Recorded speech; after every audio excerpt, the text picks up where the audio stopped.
Hello, I'm Richard from Old Tree Bonsai, and today we're continuing our series on how to create a bonsai. This is the third part of the series, and today we're going to work on the plant and develop it further along. In the last segment, we took a shrub. This happens to be a juniper. We cleaned out the lower part of the shrub to expose a little bit of the root on the bottom, getting rid of some of the light, loose material. We worked removing some of the weak branches to expose the trunk and the branch line in this tree so that we can move on deciding what style to do. Today we're going to take the plant and work on the style. This plant we've looked at, we're not sure yet what it's going to be, but there are a couple styles that we could decide to do with this plant. In order to do that, we'll need to remove more branches, and we'll talk about what branches to remove and why you want to remove them in order to create that style. After taking a close look at this plant, I've determined that it would best be used as a cascade style. A cascade style is a style that will slope down away from the top, and this plant lends itself to that. This doesn't have large branches or trunk lines coming up, so we'll work with what the plant is, not what the plant isn't.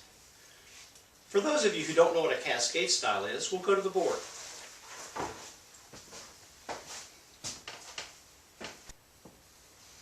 A cascade is generally planted in a tall pot.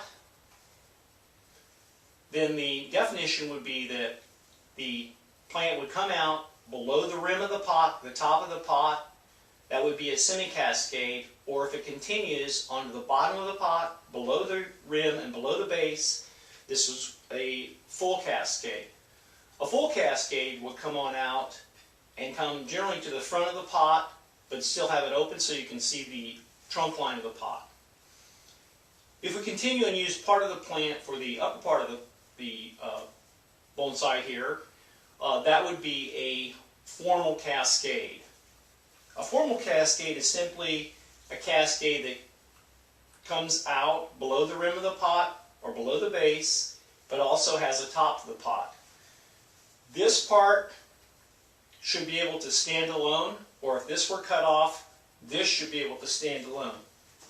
So to have a cascade, we would remove this upper part of the plant,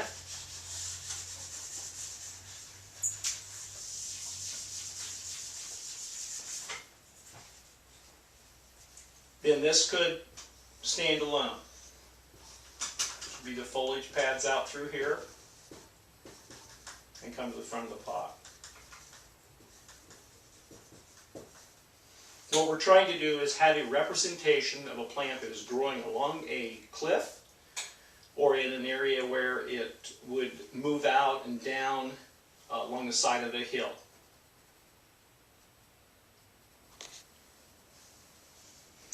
Let's take a closer look at this plant, and I can show you why I determined that we wanted a cascade.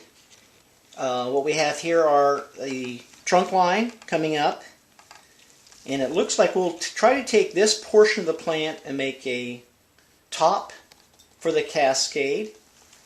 And then over here, we've looked at and we had a very nice branch coming down here, but after taking a closer look in the nursery, it was broken off and it's rehealed. Part of it's rehealed. And then there's another branch coming out here, and I've decided that we'll probably use that for a cascade. Another option is that on the other side of the plant, we have a very long branch coming down. Looking inside, we see that there's also a very sharp angle here. We would like to have this a little bit smoother so that it doesn't look so artificial, but in the nursery again this had been cut off, and so a branch then moved out from the side, growing very vigorously. What we'll do is we'll leave these two options open and clean out a little bit of the plant so that we can get a better look at it.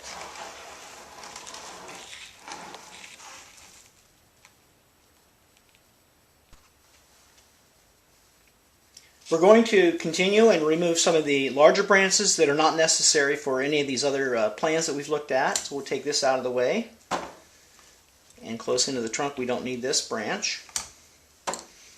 There's a smaller one here.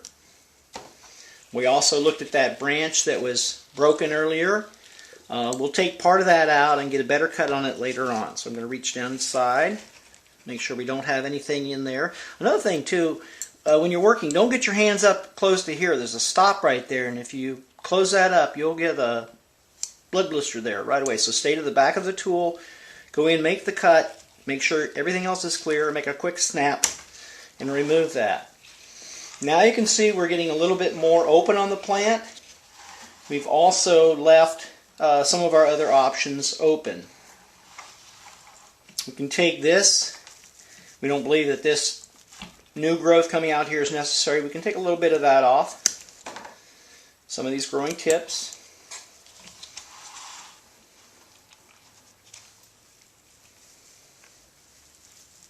To take a look here and see where we want to go with this. There's a little stub there we don't need. We can take that out. Then any branches that are growing down that are going to be in the cascade portion, right now I don't need those, so I'll remove those. And I also want to remove a little bit more to show the trunk line. And we have that stub now. Come in with another tool, scissors, and we can clean that up a little bit.